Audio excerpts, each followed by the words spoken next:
ओम श्री परमात्मने नमः। ओम नमो भगवते वासुदेवाय। आज श्रीमद् भागवत महापुराण चतुर्थ स्कंद के अध्याय 14 और 15 की पावन कथा में हम आज सुनेंगे राजा वेन की कथा और महाराज पृथु का आविर्भाव और उनका राज्याभिषेक। ओम श्री कृष्णाय नमो नमः। इस कथा को सुनाते हुए श्री मैत्रेय जी विदुर जी से कहते हैं कि हे वीरवर विदुर जी, सभी लोगों की कुशल चाहने वाले भृगु आदि मुनियों ने जब देखा कि अंग के चले जाने से अब इस पृथ्वी की रक्षा करने वाला कोई भी नहीं रह गया है, सब लोग पशुओं के समान उच्छृंखल होते जा रहे हैं, तब उन्होंने माता सुनीता की सम्मति से मंत्रियों के सहमत न होने पर भी वेन को भूमंडल के राज्य पद पर अभिषिक्त कर दिया। वेन बड़ा कठोर शासक था। जब चोर डाकुओं ने सुना कि वही राजा सिंहासन पर बैठा है, तब सर्प से डरे हुए चूहों के समान वे सब तुरंत ही जहां तहां जाकर छिप गए। राज्य सिंहासन पाने पर वेन 8 लोकपालों की ऐश्वर्य कला के कारण उन्मत्त हो गया और अभिमानवश अपने को ही सबसे बड़ा मानकर महापुरुषों का अपमान करने लगा। अब वह ऐश्वर्य मद से अंधा होकर रथ पर चढ़कर निरंकुश गजराज के समान पृथ्वी और आकाश को कपाता हुआ सर्वत्र विचरने लगा। कोई भी द्विजातीय वर्ण का पुरुष कभी किसी प्रकार का यज्ञ, दान और हवन न करे, अपने राज्य में यह ढिंढोरा पिटवाकर उसने सारे धर्म कर्म बंद करवा दिए। दुष्ट वेन का ऐसा अत्याचार देखकर सारे ऋषि मुनि एकत्र हुए और संसार पर संकट आया हुआ समझकर करुणावश आपस में वे सब कहने लगे कि अहो, जैसे दोनों ओर जलती हुई लकड़ियों के बीच में रहने वाले चींटी आदि जीव महान संकट में पड़ जाते हैं, ठीक वैसे ही इस समय सारी प्रजा एक ओर राजा के और दूसरी ओर चोर डाकुओं के अत्याचारों से महान संकट में पड़ गई है। हमने अराजकता के भय से, इसी भय से ही अयोग्य होने पर भी वेन को राजा बनाया था, किंतु अब उससे भी प्रजा को भय हो गया है। ऐसी अवस्था में प्रजा को किस प्रकार से सुख शांति मिल सकती है। सुनीता की कोख से उत्पन्न हुआ यह वेन स्वभाव से ही दुष्ट है, परंतु सांप को दूध पिलाने के समान इसको पालना पालने वालों के लिए अनर्थ का कारण हो गया। हमने तो इसे प्रजा की रक्षा करने के लिए ही नियुक्त किया था, किंतु यह आज उसी प्रजा को ही नष्ट करने पर तुला हुआ है। इतना सब होने पर भी हमें इसे समझाना अवश्य चाहिए। हमारे ऐसा करने से इसके द्वारा किए हुए पाप हमें स्पर्श नहीं करेंगे। हमने जानबूझकर दुराचारी वेन को राजा बनाया था, किंतु यदि समझाने पर भी यह हमारी बात नहीं मानेगा तो लोक के धिक्कार से दग्ध हुए इस दुष्ट को हम अपने तेज से भस्म कर देंगे। ऐसा विचार करके मुनि लोग उस राजा वेन के पास गए और अपने क्रोध को छिपाकर उसे प्रिय वचनों से समझाते हुए उसे इस प्रकार से कहने लगे। सभी मुनियों ने वेन से कहा, हे राजन, हम आपसे जो बात कहते हैं आप उस बात पर ध्यान दीजिए। इससे आपकी आयु, श्री, बल और कीर्ति की वृद्धि होगी। हे तात, यदि मनुष्य मन, वाणी, शरीर और बुद्धि से धर्म का आचरण करे तो उसे स्वर्ग आदि शोक रहित लोकों की प्राप्ति होती है। यदि उसका निष्काम भाव हो तो वही धर्म उसे अनंत मोक्ष पद पर पहुंचा देते हैं। इसलिए हे वीरवर, प्रजा का कल्याण रूप वह धर्म आपके कारण नष्ट नहीं होना चाहिए। धर्म के नष्ट होने से राजा भी ऐश्वर्य से च्युत हो जाता है। जो राजा दुष्ट मंत्री और चोर आदि से अपनी प्रजा की रक्षा करते हुए न्याय अनुकूल कर लेता है, वह इस लोक में और परलोक में दोनों जगह सुख पाता है। जिसके राज्य अथवा नगर में वर्णाश्रम धर्मों का पालन करने वाले पुरुष स्वधर्म पालन के द्वारा भगवान यज्ञ पुरुष की आराधना करते हैं, हे महाभाग, अपनी आज्ञा का पालन करने वाले उस राजा से भगवान प्रसन्न रहते हैं, क्योंकि वे ही सारे विश्व की आत्मा और संपूर्ण भूतों के रक्षक हैं। भगवान ब्रह्मा आदि जगदीश्वरों के भी ईश्वर हैं। उनके प्रसन्न होने पर कोई भी वस्तु दुर्लभ नहीं रह जाती। तभी तो इंद्र आदि लोकपालों के सहित समस्त लोग बड़े आदर से उन्हें पूजा उपहार समर्पण करते हैं। हे राजन, भगवान श्री हरि समस्त लोकपाल और यज्ञों के नियंता हैं। वे वेद त्रय रूप, द्रव्य रूप और तपह स्वरूप हैं। इसलिए आपके जो देशवासी उनकी उन्नति के लिए अनेक प्रकार के यज्ञों से भगवान का यजन करते हैं, आपको उनके अनुकूल ही रहना चाहिए। जब आपके राज्य में ब्राह्मण लोग यज्ञों का अनुष्ठान करेंगे, तब उनकी पूजा से प्रसन्न होकर भगवान के अंश स्वरूप देवता आपको मनचाहा फल देंगे। अतः हे वीरवर, आपको यज्ञ आदि धर्म अनुष्ठान बंद करके देवताओं का तिरस्कार नहीं करना चाहिए। यह सुनकर राजा वेन ने मुनियों से कहा, तुम लोग बड़े मूर्ख हो। खेद है कि तुमने अधर्म में ही धर्म बुद्धि कर रखी है। तभी तो तुम जीविका देने वाले मुझ साक्षात पति को छोड़कर किसी दूसरे जार पति की उपासना करते हो। जो लोग मूर्खतावश राजा रूप परमेश्वर का अनादर करते हैं, उन्हें न तो इस लोक में सुख मिल सकता है और न ही परलोक में सुख मिल सकता है। अरे, जिसमें तुम लोगों की इतनी भक्ति है, वह यज्ञ पुरुष है कौन?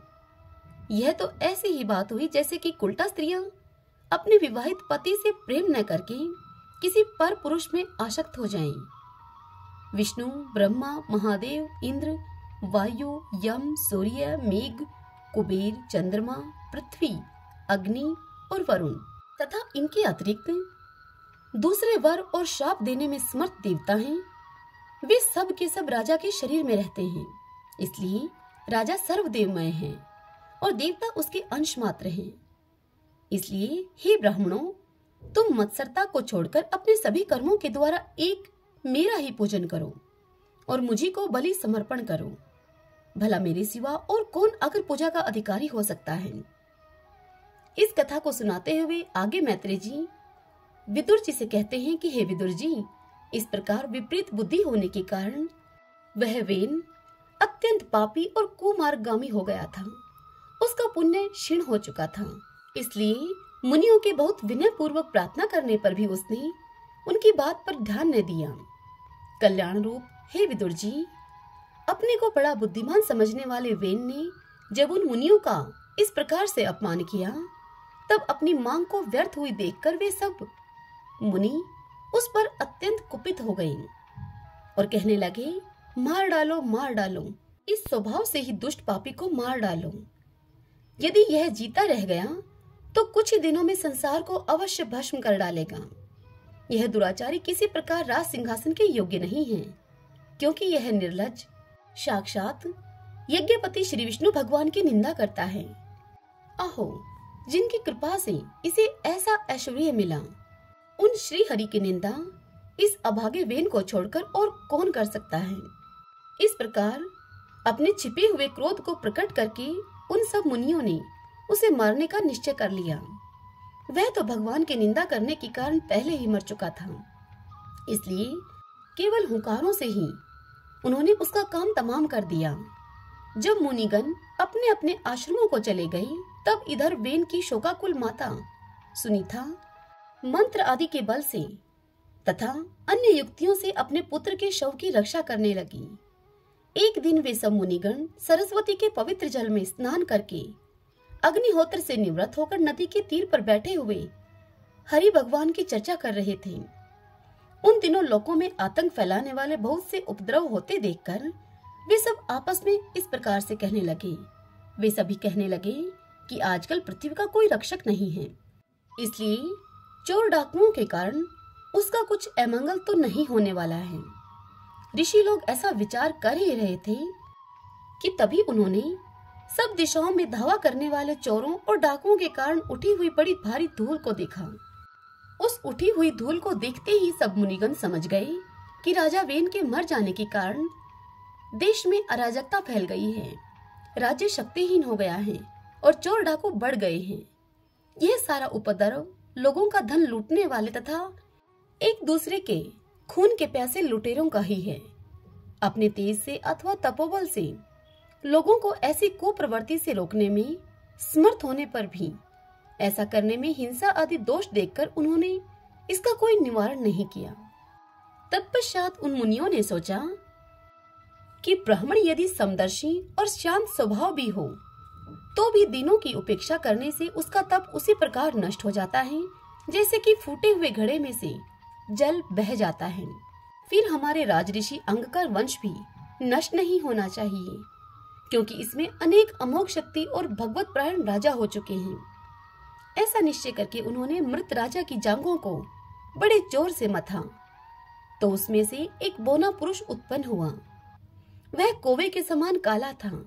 उसके सभी अंग और खासकर भुजाएं बहुत छोटी थीं, जबड़े बहुत बड़े, टांगे छोटी, नाक चपटी, नेत्र लाल और केश उसके तांबे के से रंग के थे। उसने बड़ी दीनता और नरम भाव से मुनियों से पूछा कि अब मैं क्या करूं? तब ऋषियों ने कहा कि हे निषीद, बैठ जा। इसी से वह निषाद कहलाया। उसने जन्म लेते ही राजा वेन के भयंकर पापों को अपने ऊपर ले लिया, इसलिए उसके वंशधर नैषाद भी हिंसा, लूटपाट आदि पाप कर्मों में रत रहते हैं। अतः वे गांव और नगर में न टिककर वन और पर्वतों में ही निवास करते हैं। ओम नमो नारायण, ओम नमो नारायण। श्री मैत्री जी विदुर जी से कहते हैं कि हे विदुर जी, इसके बाद उन सब ब्राह्मणों ने पुत्रहीन राजा वेन की भुजाओं का मंथन किया। तब उनसे एक स्त्री पुरुष का जोड़ा प्रकट हुआ। ब्रह्मवादी ऋषि उस जोड़े को उत्पन्न हुआ देखकर और उसे भगवान का अंश जानकर बहुत प्रसन्न हुए और बोले, ऋषियों ने कहा कि यह पुरुष भगवान विष्णु की विश्वपालनी कला से प्रकट हुआ है और यह स्त्री उन परम पुरुष की अनपायनी अर्थात कभी अलग न होने वाली शक्ति लक्ष्मी जी का अवतार है। इनमें जो पुरुष है वह अपने सुयश का प्रथन विस्तार करने के कारण परम यशस्वी प्रथु नाम से सम्राट होगा। राजाओं में यही सबसे पहला होगा। यह सुंदर दांतों वाली एवं गुण और आभूषणों को भी विभूषित करने वाली सुंदरी इन पृथु को ही अपना पति बनाएगी। इसका नाम अर्ची होगा। पृथु के रूप में साक्षात श्रीहरि के अंश ने ही संसार की रक्षा के लिए अवतार लिया है और अर्ची के रूप में निरंतर भगवान की सेवा में रत रहने वाली उनकी नित्य सहचरी श्री लक्ष्मी जी ही प्रकट हुई हैं। श्री मैत्री जी इस कथा को सुनाते हुए विदुर जी से कहते हैं कि हे विदुर जी, उस समय ब्राह्मण लोग पृथु की स्तुति करने लगे। श्रेष्ठ गंधर्वों ने गुणगान किया, सिद्धों ने पुष्पों की वर्षा की, अप्सराएं नाचने लगी, आकाश में शंख, तुरही, मृदंग और तुदुम्बी आदि बाजे बजने लगे। समस्त देवता, ऋषि और पितृ अपने अपने लोकों से वहां आए। जगत गुरु ब्रह्मा जी देवता और देवेश्वरों के साथ वहां पधारे। ब्रह्मा जी ने वहां वेन कुमार पृथु के दाहिने हाथ में भगवान विष्णु की हस्त रेखाएं और चरणों में कमल का चिन्ह देखकर उन्हें श्री हरि का ही अंश समझा, क्योंकि जिसके हाथ में दूसरी रेखाओं से बिना कटा हुआ चक्र का चिन्ह होता है वह भगवान का ही अंश होता है। वेदवादी ब्राह्मणों ने महाराज पृथु के अभिषेक का आयोजन किया। सब लोग उसकी सामग्री जुटाने में लग गए। उस समय नदी, समुद्र, पर्वत, सर्प, गौ, पक्षी, मृग, स्वर्ग, पृथ्वी तथा अन्य सब प्राणियों ने भी उन्हें तरह तरह के उपहार भेंट किए। सुंदर वस्त्र और आभूषणों से अलंकृत महाराज पृथु का विधिवत राज्य अभिषेक हुआ। उस समय अनेकों अलंकारों से सजी हुई महारानी अर्ची के साथ वे दूसरे अग्निदेव के सदृश जान पड़ते थे। हे वीरवर विदुर जी, उन्हें कुबेर ने बड़ा ही सुंदर सोने का सिंहासन दिया तथा वरुण ने चंद्रमा के समान श्वेत और प्रकाश में छत्र दिया, जिससे कि निरंतर जल की फुइयां झरती रहती थीं।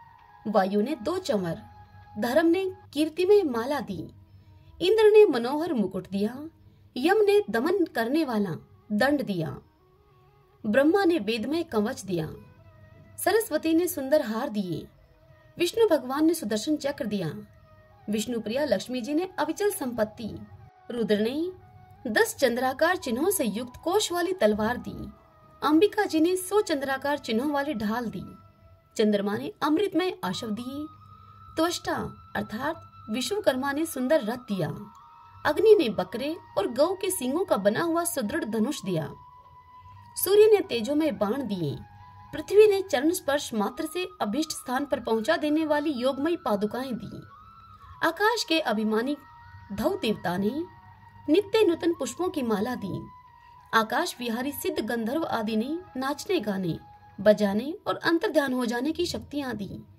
ऋषियों ने अमोघ आशीर्वाद दिए, समुद्र ने अपने से उत्पन्न हुआ शंख दिया तथा 7 समुद्र, पर्वत और नदियों ने उनके रथ के लिए बेरोक टोक मार्ग उपहार में दिए। इसके पश्चात सूत, मागध और वंदीजन उनकी स्तुति करने के लिए वहां उपस्थित हुए। तब उन स्तुति करने वालों का अभिप्राय समझकर वेन के पुत्र परम प्रतापी महाराज पृथु ने हंसते हुए मेघ के समान गंभीर वाणी में इस प्रकार से कहा। पृथु ने कहा, सौम्य सूत, मागध और वंतीजन, अभी तो लोक में मेरा कोई भी गुण प्रकट नहीं हुआ, फिर तुम किन गुणों को लेकर मेरी स्तुति करोगे? मेरे विषय में तुम्हारी वाणी व्यर्थ नहीं होनी चाहिए, इसलिए मुझसे भिन्न किसी और की स्तुति करो। हे मृदुभाषियों, कालांतर में जब मेरे अप्रकट गुण प्रकट हो जाएं, तब भरपेट अपनी मधुर वाणी से मेरी स्तुति कर लेना। देखो, शिष्ट पुरुष पवित्र कीर्ति श्री हरि के गुण अनुवाद के रहते हुए तुच्छ मनुष्यों की स्तुति नहीं किया करते। महान गुणों को धारण करने में समर्थ होने पर भी ऐसा कौन बुद्धिमान पुरुष है जो उनके न रहने पर भी केवल संभावना मात्र से स्तुति करने वालों के द्वारा अपनी स्तुति कराएगा? यदि यह विद्या अभ्यास करता हो तो इसमें अमुक अमुक गुण हो जाते। इस प्रकार की स्तुति से तो मनुष्य की वंचना की जाती है। वह मंदमती यह नहीं समझता कि इस प्रकार तो लोग उसका उपहास ही कर रहे हैं। जिस प्रकार लज्जाशील उदार पुरुष अपने किसी निंदित पराक्रम की चर्चा होने बुरी समझते हैं, उसी प्रकार लोक विख्यात समर्थ पुरुष अपनी स्तुति को भी निंदित मानते हैं। हे सूतगण, अभी हम अपने श्रेष्ठ कर्मों के द्वारा लोक में अप्रसिद्ध ही हैं। हमने अब तक कोई भी ऐसा कार्य नहीं किया है जिसकी प्रशंसा की जा सके। तब तुम लोगों से बच्चों के समान अपनी कीर्ति का किस प्रकार हम गान करावें? हरि ओम तत्सत। ओम नमो नारायण। ओम नमो नारायण। भगतजनों, आज की यह कथा यहीं समाप्त हुई। कल की कथा में हम सुनेंगे बंदीजन के द्वारा महाराज पृथु की स्तुति तथा महाराज पृथु का पृथ्वी पर कुपित होना और पृथ्वी के द्वारा उनकी स्तुति करना। कल के दिन हम इस पावन कथा का रसपान करेंगे। जय श्री कृष्णा। राधे राधे।